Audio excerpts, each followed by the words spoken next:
Hey girls, Sally here from Bridalicious. In this video, we're going to set about creating a plan for after your wedding. Today I want you to take a step back and consider just how far you've come during your Bridalicious bootcamp. What new health habits have you introduced that are now feeling a little bit like second nature? Which ones have been a little bit tougher and harder to embrace or sustain? Wherever you're at is completely fine. We're all on our own health journey, so don't beat yourself up about where you think you should be compared to where you are right now. Remember, health is a journey, not a destination. Whatever your journey so far, the real test is what follows after your wedding day. So what is your plan post-honeymoon and into your marriage? Is being a fit wife for life a must or a maybe for you?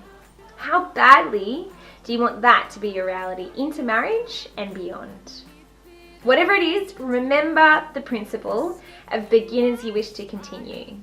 So before embarking or possibly continuing a health habit, ask yourself the question, can I see myself doing this in 6 weeks, 6 months, 6 years time? If the honest answer is no, don't start in the first place, as you're setting yourself up for an inevitable failure down the track.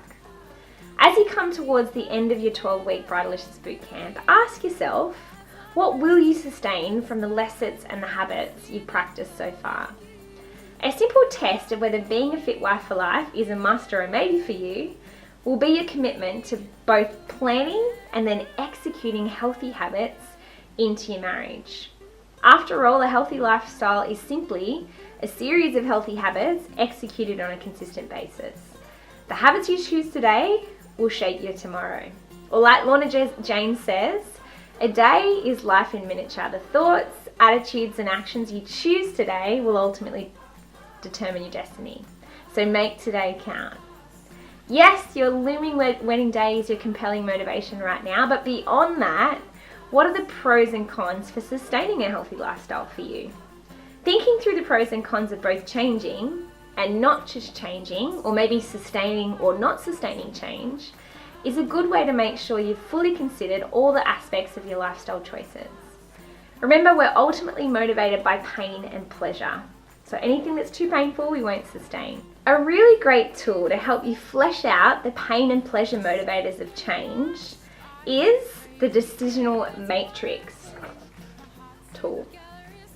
So consider the following questions when weighing up the pros and cons of both changing and not changing.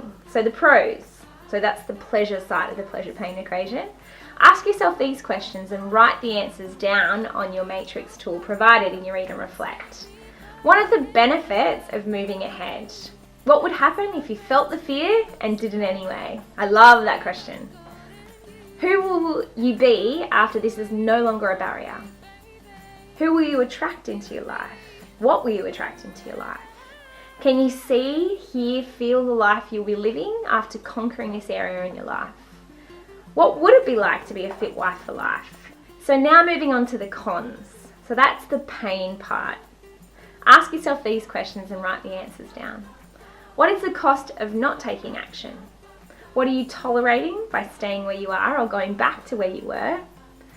What is it about the situation that's actually holding you back? If you choose to do nothing, what would be the result? How close to your goal is this belief getting you? Really marinate, forgive the soft and fluffy word, in these answers to these questions, as they'll ultimately help sustain you through that pain and pleasure of lifestyle change, should you decide to change and charge ahead at being a fit wife for life.